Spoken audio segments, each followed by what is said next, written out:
Hi, boys and girls. Well, it's time for Ivan again.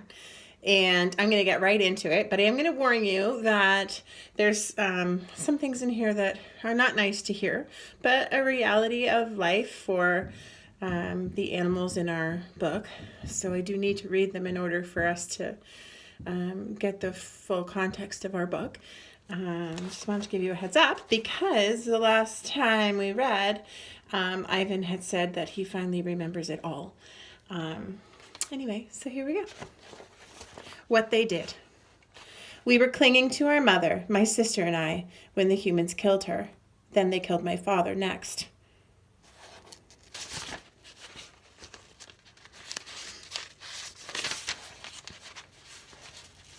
When morning comes and the parking lot glimmers with dew, I see the billboard on the highway. There I am, the one and only Ivan, bathed in the pink light of dawn.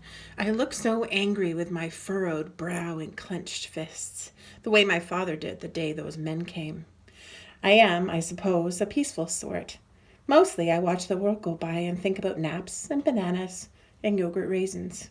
But inside me, hidden, is another Ivan. I could tear a grown man's limbs right off his body. In the flicker of time it takes a snake's tongue to taste the air, he could taste revenge. He is the Ivan on the billboard. I stare at the one and only Ivan, at the faded picture of Stella, and I remember George and Mac on their ladders, adding the picture of Ruby to bring new visitors to the Exit 8 Big Top Mall and Video Arcade. I remember the story Ruby told, the one where the villagers came to rescue her. I hear Stella's kind, wise voice. Humans can surprise you sometimes. Look at my fingers, coated in red paint, the color of blood, and I know I have to keep my promise, and I know how. Red paint, huh?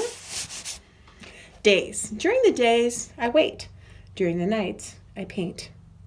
I worry when Mac takes Ruby into the ring. He carries the claw stick with him all the time now. He doesn't use it. He doesn't have to. Ruby isn't fighting back anymore.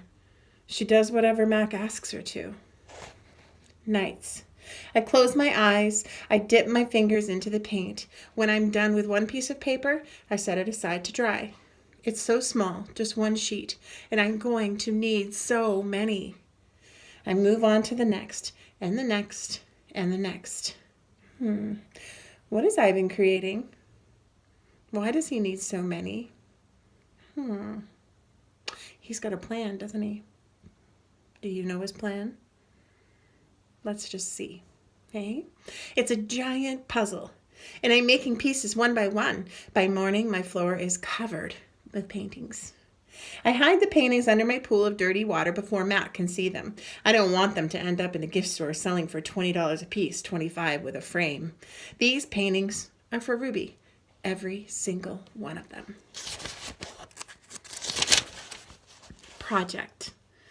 Ivan, Ruby asks one morning when I'm trying to nap, why are you always so sleepy during the day? I've been working on a project at night, I tell her. What's a project? It's a thing, a painting. It's a painting for you, actually. Ruby looks pleased. Can I see it? Not yet. Ruby pokes with annoyance at her roped foot. She takes a breath. Ivan, do I have to do the shows with Mac today? I'm afraid so. I'm sorry, Ruby.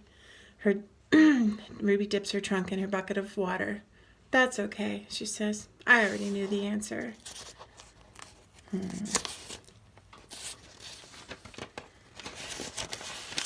Not right. It's night again and everyone's asleep. I look at the picture I've just made, one of dozens. It's smudged and torn, a muddy blur. I place it beside the others lining my floor. The colors are wrong. The shapes are off. It looks like nothing. It's not what I'm trying to create. It's not what it's meant to be. It's not right, and I don't know why. Across the parking lot, the billboard beckons, as it always does. Come to the Exit 8 Big Top Mall and Video Arcade, home of the one and only Ivan, mighty Silverback. If I could use human words to say what I need to say, This would all be so easy.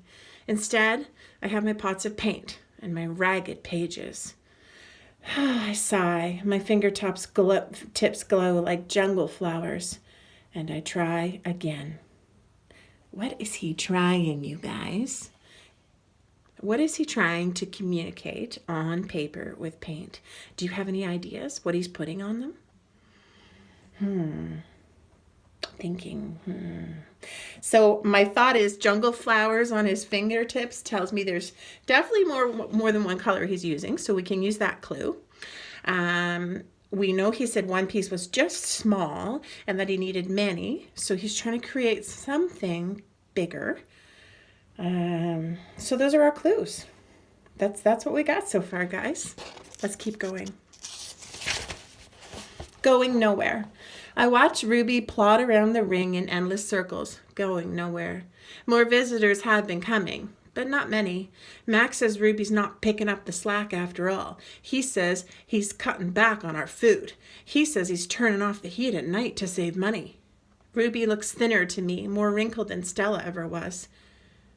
Do you think Ruby's eaten enough? I asked Bob. I don't know. I'll tell you one thing though. You sure as heck painting enough. Bob wrinkles his nose. That stench of paint is unbelievable. And I found yellow paint in my tail this morning. Bob isn't happy about my night painting. He says it's unnatural. Now, while I work at my art, Bob sleeps on knot tag. Of course, he's not having Ivan's belly, is he, anymore? He claims he prefers her because she doesn't snore. And he says her belly doesn't rise and fall and make him seasick. What is this plan of yours anyways? Bob asks. If you explained it to me, I could help you out. He gnaws at his tail. Maybe I could come up with something that doesn't involve, paint. I can't explain it, I tell him. It's an idea in my head, but I can't get it right. And anyway, I'm almost out of supplies. I should have known I wouldn't have enough.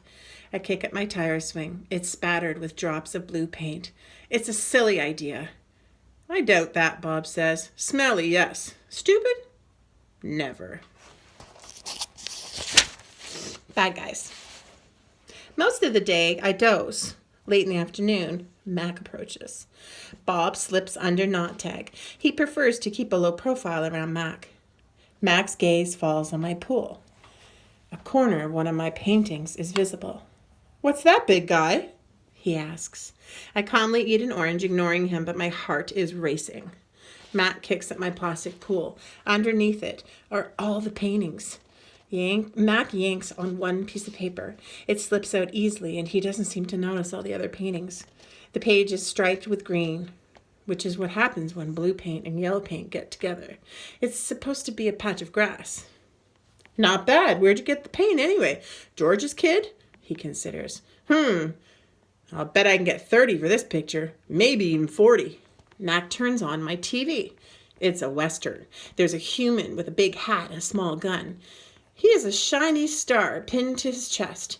That means he is the sheriff, and he will be getting rid of all the bad guys. If this sells quick, I'm getting you some more of that paint, buddy, Max says. He walks away with my painting, Ruby's painting, and for a moment I imagine what it would feel like to be the sheriff. And there's that gold shiny star. I wonder how he knows. Did we find out how he knows he's a sheriff?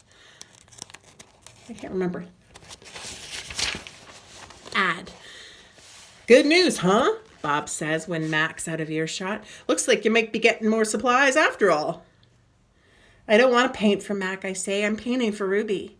You can do both, Bob says. You're an artist after all. While I watch the movie, I try to come up with a new hiding place for my paintings. Maybe, I think, I could fold them once they're dry and stuff them into knot tag. I think that would work. It's a long movie. At the end, the sheriff marries the woman who owns the saloon, which is a watering hole for humans, but not horses. It's been a long time since I've seen a Western that was almost a romance. I like that movie, I said to Bob. Too many horses, not enough dogs, he says. An ad comes on. I don't understand ads. They're not like Westerns where you know who the bad guy's supposed to be, and they're hardly ever romantic, unless the man and the woman are brushing their teeth before they face lick. I watch an ad for underarm deodorant. How do you know who's who if they don't smell? I asked Bob. Humans reek, Bob replies. They just don't notice because they have incompetent noses. Another ad comes on. I see children and their parents buying tickets, just like the tickets that Max sells. They laugh, enjoying their ice cream cones as they walk down a path. They pause to watch two sleepy-eyed cats, huge and striped, dozing in the long grass. Tigers, I know because I saw them on a nature show once. Words flash on the screen accompanied by a drawing of a red giraffe. The giraffe vanishes and I see human families staring at another kind of family, elephants, old and young. They're surrounded by rocks and trees and grass and room to wander. It's a wild cage, a zoo. I see where it begins and where it ends. The wall that says you are this and we are that. And that is how it'll always be. It's not a perfect place. Even in just a few fleeting seconds on my TV screen, I can see that. A perfect place would not need walls. But it's the place I need. I gaze at the elephants, and then I look over at Ruby, small and alone. Before the ad ends, I try to remember every last detail. Rocks, trees, tails, trunks. It's the picture I need to paint. I'm going to stop there.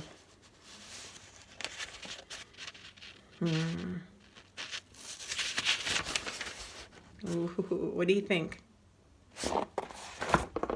He needs to paint a zoo. But who's going to see his painting? And how's that going to help Ruby? Are you wondering? Do you have any answers? I wish I could talk to you right now so you can tell me your ideas. Be great. Anyway, I'll see you in our meeting. Maybe we can talk about it then. I hope you enjoyed it, guys. Bye.